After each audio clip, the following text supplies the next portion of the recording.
Para terminar entonces hoy con esta sesión de preguntas y respuestas, Miguel Vargas, retomando el tema, nos preguntó sobre el conocimiento. Entonces, al entender el conocimiento, tenemos que entender previamente al ser humano. Para esto yo voy a utilizar las clases que doy de antropología como base, para entendernos, y poder ver que el ser humano tiene una particularidad. Dentro de los grados de vida, él se halla dentro de lo que es la vida racional. Su alma toma tanto las potencias vegetativas como las potencias sensibles. Y este es el punto fundamental con el que yo quiero intentar desarrollar aquí dos conceptos. Cuando yo pienso en lo que es la vida, vamos a ir con el primer concepto, tengo que pensar que hay tres grandes definiciones de la vida. ¿Qué es estar vivo? La definición vulgar va a referir siempre al movimiento. De hecho, vamos a decir que un fuego hay que avivarlo, hay que darle movimiento, o qué viva que se encuentre esa ciudad de acuerdo al movimiento que posee. Es en el sentido vulgar, vamos a ver que vida equivale a movimiento. En una concepción científica va a ser por las operaciones que tenga la estructura orgánica. Refiérase respuesta al estímulo exterior, refiérase a la división celular autónoma, refiérase al metabolismo propio. Implica movimiento. De hecho, vida en términos filosóficos es movimiento inmanente y espontáneo. Por lo tanto, si el movimiento es inmanente y espontáneo, voy a considerar que la vida es algo que implica un despliegue de energía interior que se agota en el interior. Es espontáneo porque nace de la interioridad del ente y es inmanente porque queda dentro del ente. De allí es que puedo diferenciar, como le he dado a mis pequeños alumnitos, la diferencia que hay entre la vida como movimiento y mente espontáneo, la vida que puede tener un perro, al tipo de movimiento que puede tener un imán. De hecho, una actividad que han tenido que hacer, y están aquí Héctor y Mariana, es que expliquen por qué el imán, que sí se mueve, no estaría vivo. Y por qué una planta sí estaría viva. Y esta distinción que yo realizo es porque quiero que tomen nota los que estén dispuestos a ver que dentro de lo que refiere a la vida, el salto que yo voy a dar de la vida vegetativa hacia la vida sensible y de la vida sensible hacia la vida racional es un salto que se va a dar a partir de esta distinción antes que científica, filosófica. Si yo considero que la vida es movimiento inmanente y espontáneo, donde desde el interior emerge el movimiento y en el interior se guarda el movimiento, ¿cuál es la palabra clave para poder distinguir los grados de vida? Concepto fundamental para luego entender qué es el conocimiento. La interioridad. La interioridad es la palabra clave para la filosofía tomista que nos permite a nosotros entender la vida. Y esto que parece desconectado con el conocimiento es fundamental cuando lleguemos al mismo. Dentro de las potencias del alma existen dos que son fundamentales y que constituyen el alma, el animus, el espíritu, el spirare, la vida. Alma proviene de animus, de allí el ánima, lo que anima al ente. Lo que anima al ente del humano, del hombre, lo que anima al humano es su alma racional. El alma racional toma potencias vegetativas, toma potencias sensibles, tiene potencias racionales. Y esta distinción entre la vida vegetativa, la vida sensible y la vida racional es por el grado de interioridad. Este grado de interioridad, para que se pueda entender, veamos el ejemplo más simple. Veamos, por ejemplo, la planta. La planta interioriza algo del exterior. Pensemos, por ejemplo, ¿la planta puede interiorizar dióxido de carbono? Ciertamente que sí. Toma un elemento externo y lo interioriza. Y esto lo realiza de manera espontánea, inmanente y espontánea. Pero ¿cuánta interioridad hay? Tan solamente puede interiorizar, guardar en sí elementos materiales, dióxido de carbono, fotones, no más que ello. Cuando yo veo un animal puede respirar, puede tener división celular, puede metabolizar o responder a estímulos externos, ciertamente que sí. Entonces, tiene la función vegetativa, pero añade otras funciones. El animal puede, por ejemplo, interiorizar elementos inmateriales. Ejemplo, un recuerdo, conocimiento cognitivo, conocimiento estimativo, conocimiento propio de la imaginación. ¿Puede un animal, por ejemplo, guardar elementos inmateriales como un recuerdo, llámese memoria? ¿O puede, por ejemplo, un animal tener imaginación? ¿Ustedes qué consideran? Que Sí, sí, cuando por ejemplo hace los planes para cazar un ciervo, un lobo, algo por el estilo. claro. Sí, Alguien, incluso cuando sueñan. A ver, los perros. exactamente. Los perros cuando sueñan son muy graciosos, de hecho. Entonces, vamos a ver que hay elementos inmateriales. Hay elementos inmateriales. Por eso, estamos internalizando algo más en este tipo de vida. Se está internalizando algo más que solo estructura material. Se está internalizando algo más. Un recuerdo es inmaterial, la imaginación es inmaterial, el conocimiento cognitivo es inmaterial, el famoso plan de caza del lobo, que eso es parte del conocimiento estimativo. Pero el ser humano también tiene recuerdos y también tiene imaginación. Entonces yo pienso, por ejemplo, Daniel Carvajal puede comer, de hecho si no comiese no estaría vivo. Está internalizando, está metabolizando esos componentes externos, como una hamburguesa, para sostener su vida. Pero también está recordando. Si yo le preguntase a Daniel Carvajal si él puede imaginar un árbol, seguramente que me diría que sí. De hecho, todos aquí pueden imaginar conocimiento sensible. Todos pueden imaginar un árbol, pero nadie podría imaginar la esencia. ¿Por qué? Porque lo esencial es invisible a los ojos, como explica el Principito. La imaginación es conocimiento sensible. Por lo tanto, es conocimiento que está siempre accidentado. Tiene siempre una ubicación, un lugar, tiene siempre una característica, un color, una cualidad, una relación. Si yo imagino un árbol, aunque sea en dibujos animados, o el dibujo que hizo mi hija, o el árbol que puedo ver desde mi oficina, estoy viendo algo sensible. Como es un conocimiento que ingresa por mi potencia sensible, por mis ojos, por mi sensorio común, siempre la imaginación está accidentada. No pueden imaginar algo sin la forma concreta, sin esa sustancia concreta.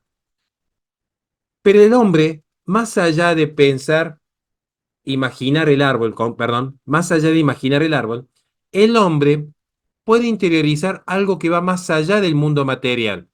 Por ejemplo, la arbolidad. El ser humano puede imaginar un humano, pero puede pensar la humanidad. ¿Por qué puede pensar la humanidad? Porque puede interiorizarse aún más. El ser humano no solo que puede interiorizar, y esto es un punto de vital importancia para entender los grados del alma, no solo que puede interiorizar la forma sin la materia, sino que puede pensar la forma pura, que es la esencia, la forma más pura. Por eso el hombre incluso se puede pensar a sí mismo, que es lo que diría Heidegger, el ser que se piensa así. Y entendiendo esto, vamos a ver que la inteligencia es una potencia del alma racional. La inteligencia no es la operación del cerebro. La inteligencia no es conocimiento sensible. Si, por ejemplo, Nahum tiene más memoria que Héctor, ¿significa que es más inteligente? No, porque la memoria es conocimiento sensible. Es como creer que yo, porque soy más alto y tengo más materia, fuese más persona que Mariana, que es más bajita. Estamos viendo que las definiciones en el orden del ser no dependen del accidente y por lo tanto no van a depender de las características físicas. La inteligencia depende principalmente de la interioridad que tenga, o sea, otra palabra, profundidad que tenga ese tipo de conocimiento racional. Veo aquí una pregunta.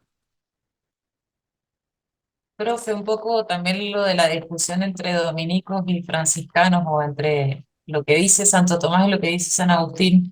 San Agustín plantea que la memoria también es una potencia del alma. ¿Por qué Santo Tomás no la incluye como una potencia del alma? ¿Cómo? No, no entendí esa parte. Que nosotros tenemos las potencialidades de la inteligencia y la voluntad, ¿no es cierto? Sí, San Agustín dice que están esas dos, pero añade la memoria. Y nosotros ahora estamos viendo que la memoria es un conocimiento sensible. ¿Por qué, digamos, Santo Tomás no incluye la memoria como una potencia del alma, de la vida, digamos? bien. Porque la memoria forma parte del conocimiento sensible, que es la que poseen toda bestia de grado superior.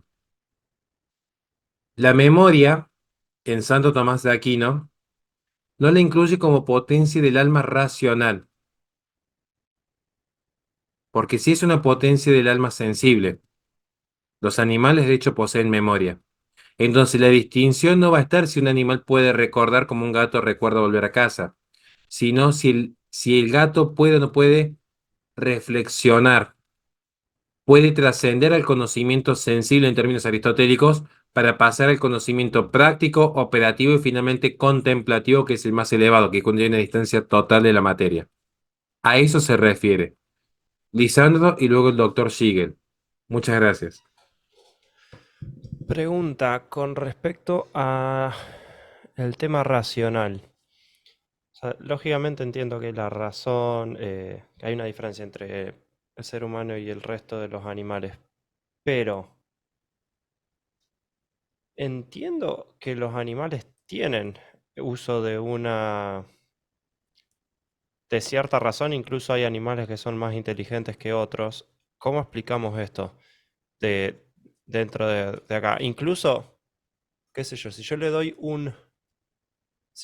agua a mi perro en un bowl y después le doy en otro bowl agua y enseguida sabe que ahí va a haber agua, ¿no? El perro no estaría entendiendo un poco la bowlidad del bowl,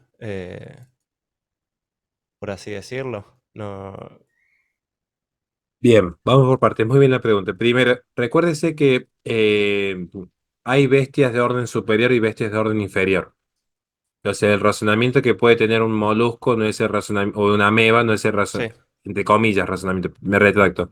El conocimiento que tenga una ameba no es el razonamiento, no es el acto de conocer que pueda tener un pulpo o un delfín. Bien, ¿Cuáles son los sentidos que tienen los animales superiores? Que son 9. Los 5 sentidos externos descontados están: memoria, imaginación, sensorio común y cognitivo o estimativo. Entonces, el conductismo de Pavlov o el conductismo de Skinner, que incluso se traslada al hombre, y es lo que usan muchas veces algunos animalistas para confundir, es porque el hombre tiene en su naturaleza cierto grado de conocimiento sensible. Y de hecho, mientras nosotros nos separamos del conocimiento racional, cuando dejamos que nuestras pasiones se liberen y no las conducimos por la inteligencia y la voluntad, empieza a operar el conocimiento sensible. Nos volvemos animales, como Pinocho, que se vuelve un burrito, porque no practica la virtud. Ahora, lo que usted me dice del perro es muy interesante, porque ahí estamos viendo dos conocimientos en particular: conocimiento estimativo y conocimiento de imaginación. Puede proyectar lo que no es. Eso no quiere decir que haya una razón. Simplemente hay una proyección del conocimiento adquirido. ¿Se entiende? El perro no podría fabricar por sí mismo un bol. Simplemente No, lo sin duda. conoció y lo asoció. El humano, sin embargo, puede abstraer y llegar a pensar hasta en números complejos más allá del uno. Técnicamente lo único que hay en la naturaleza es uno. Técnicamente lo único que existe en la naturaleza es el uno. Técnicamente. Luego el hombre puede empezar a abstraer y empezar a pensar en el 2, en el 3, 2 y medio, menos 2. ¿Se entiende? Entonces, el perro pareciera que razona porque empieza a asociar lo que es el estímulo con el reforzador. Esta es la tesis de Pavlov. Cada vez que sonaba la campanita, el perro de Pavlov babeaba porque asociaba la campanita con la comida. Eso es imaginación, porque proyectaba una imagen de lo que no había en la realidad todavía. Pero por repetición, ya había incorporado ese conocimiento de orden sensible. Sin embargo, a un niño cuando se lo educa en el lenguaje, vamos a ver que llega un punto en el que el niño ya no depende de la repetición, sino que hay una aprehensión por pura razón. Por ejemplo, una verdad lógica. Si A entonces B y B entonces C, por lo tanto A igual a C. Este proceso de abstracción, donde hay una separación total de la materia, es lo que demuestra la potencia racional.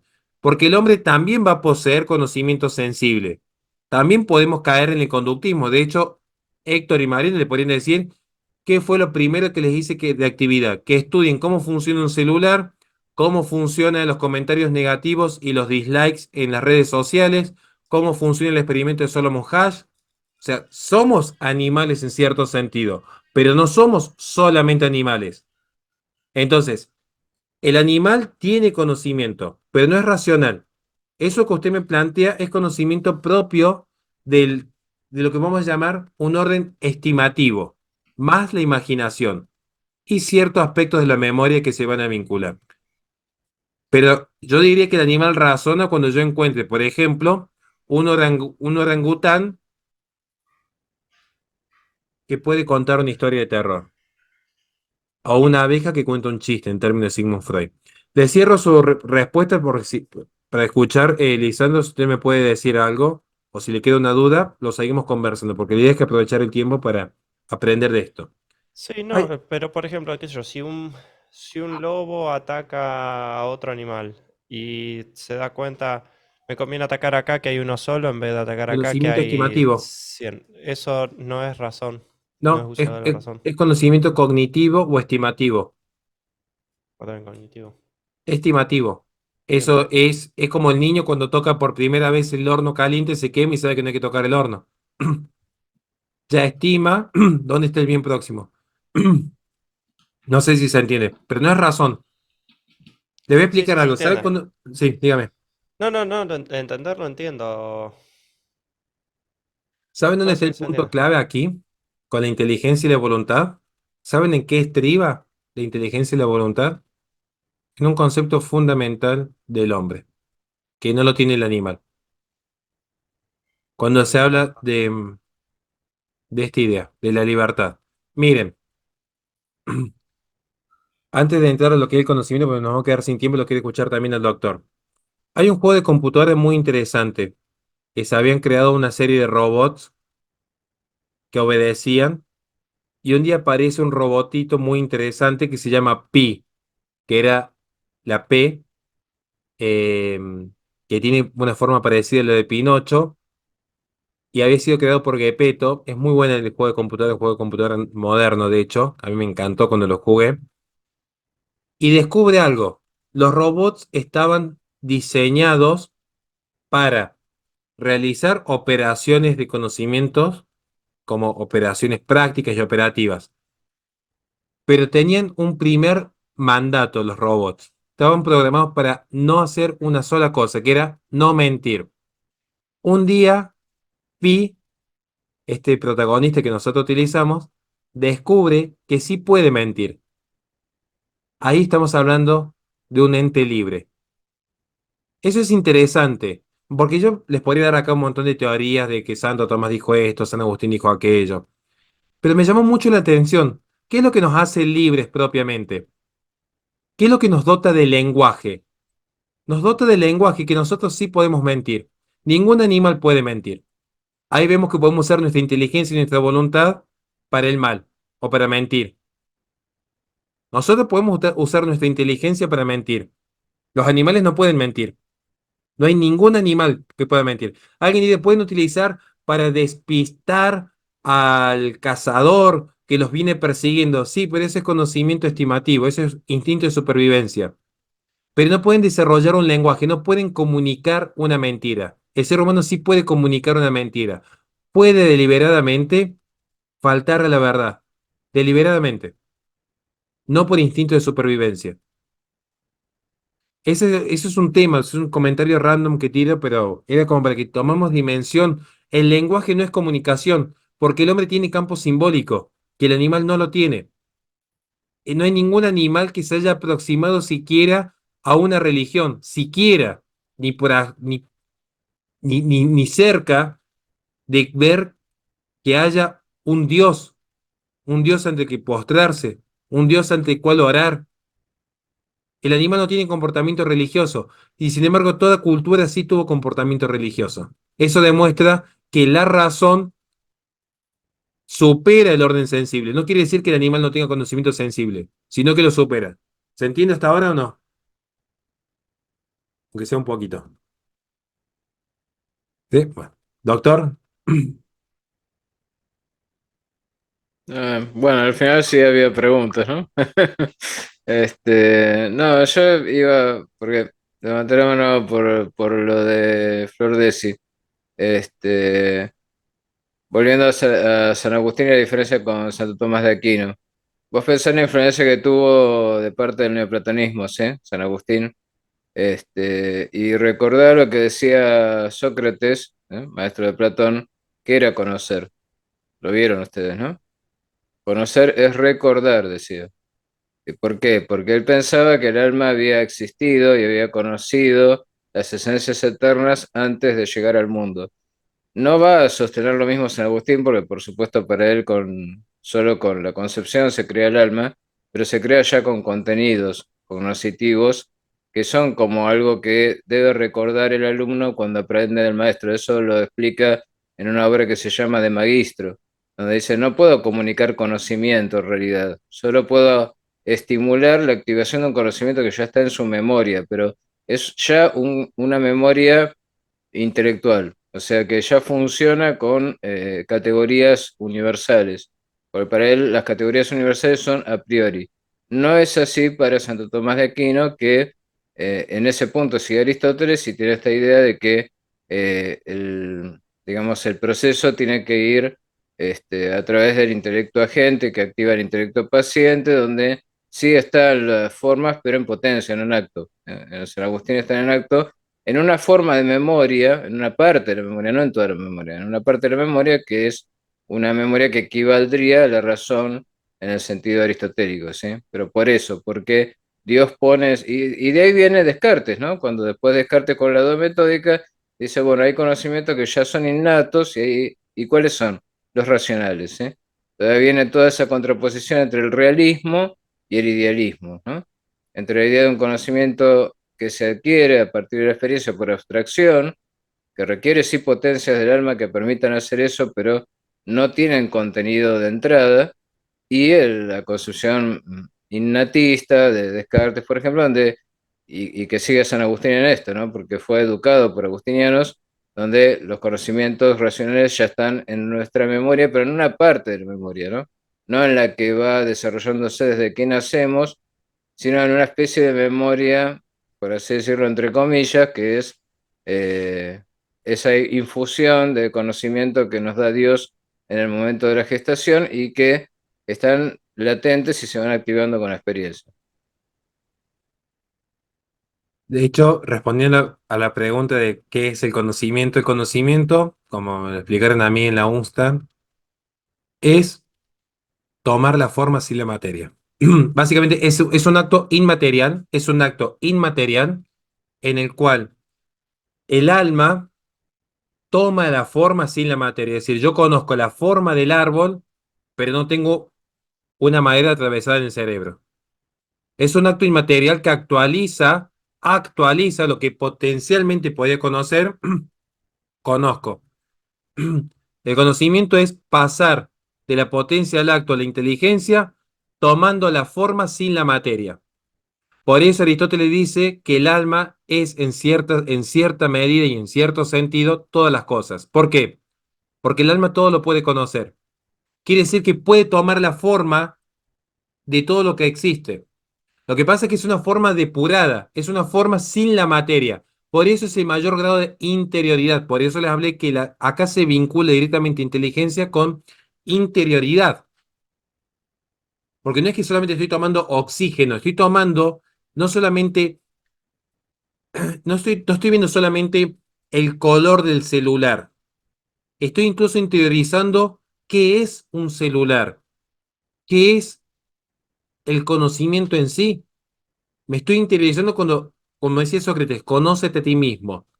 Me estoy interiorizando a mí mismo a mayor grado de interioridad, mayor grado de vida. Por eso Dios, que es el máximo grado de vida, ya no puede actualizar conocimiento porque está todo interiorizado. No se puede actualizar, no tiene potencias pasivas. No puede recibir algo del exterior que lo actualice. Por eso es puro acto de ser Dios. Por eso es la forma de vida más elevada. Porque es la que mayor interioridad tiene. Porque nada escapa de sí. Nada escapa del interior de Dios. Nada. Nada actualiza a Dios. En cambio, nosotros sí podemos recibir algo que nos actualice. Desde comida hasta una clase de filosofía. ¿Me van siguiendo hasta aquí? Bien. Lo que a mí me acuerdo, tengo aquí voy a tomar algo que me lo marcaron en la UNSTA y que me pareció fantástico a la pregunta que se nos hizo. Justamente sobre el conocimiento de los animales y el conocimiento humano.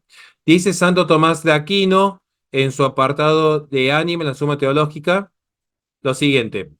La diferencia entre los seres que tienen conocimiento y los que no lo tienen estriba en que estos últimos no tienen más que su propia forma, mientras que aquellos que les es connatural tener también la forma de otra cosa, pues la especie de lo conocido se encuentra en quien la conoce. Así, resulta evidente que la naturaleza de lo que no tiene conocimiento es más reducida y limitada. En cambio, la naturaleza del que tiene conocimiento es más amplia y más extensa, por todo lo cual el filósofo en De Anima dice, el alma es de algún modo todas las cosas. La limitación de la forma se debe a la materia. Por eso, y como ya dijimos, las formas, cuanto más inmateriales son, tanto más se acercan a la infinitud. Así pues, queda claro que la inmaterialidad es lo que hace que algo sea cognoscitivo y según el grado de inmaterialidad, así es el grado de conocimiento. Y según el grado de inmaterialidad, así será el grado de conocimiento. De ahí que en De Anima se diga que las plantas, por ser materiales, no tienen conocimiento. Por su parte, el sentido es cognoscitivo, porque pueden recibir especies inmateriales. Y el entendimiento, remarco, y el entendimiento es todavía más cognoscitivo, porque está más separado de la materia y no se mezcla con ella, tal como se dicen de ánima, esto de acuerdo a la suma teológica. ¿Qué significa esto que nos están explicando aquí? Y creo que es bastante claro en este sentido.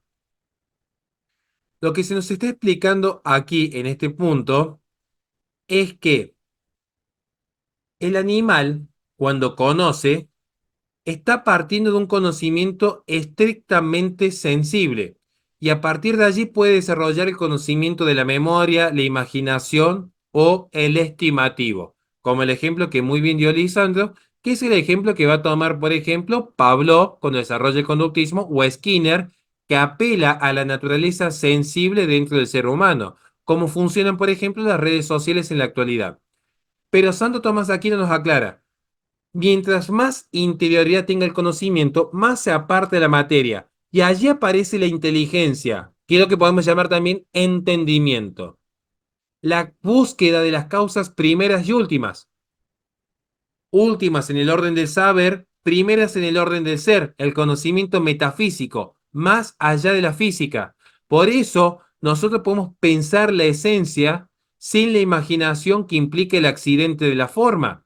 Por eso nosotros podemos estructurar los pensamientos en la lógica. Por eso nosotros tenemos libertad, porque podemos responder por nuestra inteligencia y nuestra voluntad. Algo que el animal no es libre, porque el animal no responde por sus acciones. Por eso el animal no es responsable, no puede dar respuesta. Por eso el animal se comunica en el orden sensible, pero no tiene lenguaje y no se puede pensar sin lenguaje, sin ese campo simbólico, sin esa abstracción donde tomamos distancia absoluta de la materia. Por eso la lógica, el logos, sí opera en el ser humano, pero no hay logos en un animal. ¿Se va entendiendo hasta aquí? ¿He sido perspicuo? Lo escucho a Héctor y a Naum y terminamos que se nos corta la sala. Viendo así la inteligencia y sabiendo más cómo es, pues, qué diferencia a un ser humano de un animal, entonces la inteligencia artificial no es una inteligencia en realidad. No, de hecho no. Es un sistema de algoritmos de respuesta predictiva como el predictor, como el predictor no sé. Tenemos un vivo muy interesante sobre inteligencia artificial con el doctor Siegel, que después se los voy a ver si se los consigo para pasarlo, donde ahí explicamos por qué la inteligencia artificial no es inteligencia y nunca lo va a poder ser, de hecho, porque no tiene ánima, no tiene cómo interiorizar y generar autorreflexión, no está animada, es producto de una programación previa. Naum, le escucho. Sí, profe. Una pregunta. Entonces, una persona que no puede ejercer su voluntad por algún padecimiento, ¿no es libre? No. Por eso, si usted habla con un cura, una persona, por ejemplo, que tiene alguna privación por una cuestión de salud psiquiátrica, no se le puede imputar un pecado. Por eso usted que es abogado de saber que si yo, estando en estado de sonambulismo, matar a mi esposa, no se me podría imputar. ¿Cuándo somos más libres? Cuando más podemos responder por el acto de nuestra inteligencia y nuestra voluntad. Por eso, aunque un niño quisiera hacer ciertas cosas, el derecho dice no. ¿Por qué? Porque no puede responder jurídicamente, no puede responder ante un otro, no puede, no es responsable. Un niño de 2 años, ¿por qué no vota? Porque no es responsable, no ha desarrollado la inteligencia y la voluntad de manera plena. Por eso un padre no le pregunta a un niño de 2 años si quiere o no quiere comer o si quiere o no quiere bañarse. Porque no puede responder por sus actos. Porque aunque su naturaleza Sí, exactamente. sea racional, una cosa es la naturaleza, la esencia, y otra cosa es el ejercicio. Pero es tan fuerte la naturaleza que aún una persona en estado de drogadicción, donde la materia ya se ha corrompido, porque la materia es lo que se corrompe, si la voluntad realmente quiere, puede dejar las drogas y puede Pero sobreponerse. La sí, voluntad, pero en esa visión, entonces, ¿en qué momento somos libres? cuando la inteligencia y la voluntad se han ordenado, la inteligencia a la verdad y la voluntad al bien. Y hay grados de ordenamiento, como en los santos. que la voluntad logra dominar el aspecto sensible. La inteligencia se ordena a la verdad. Por eso en el cielo, conociendo la verdad absoluta de Dios, en esa visión beatífica uno ya no podría pecar, porque aún siendo libre, la voluntad siempre querría el bien, porque la inteligencia ya conoció la verdad absoluta, porque verdad y bien están íntimamente comunicados. Por eso nuestro Señor dijo, perdona a los padres, no saben lo que hacen. El entendimiento es la clave de la libertad. La verdad es lo que nos hace libres, porque permite que la voluntad se oriente al bien mayor, porque hemos conocido el bien mayor. No se puede amar lo que no se conoce.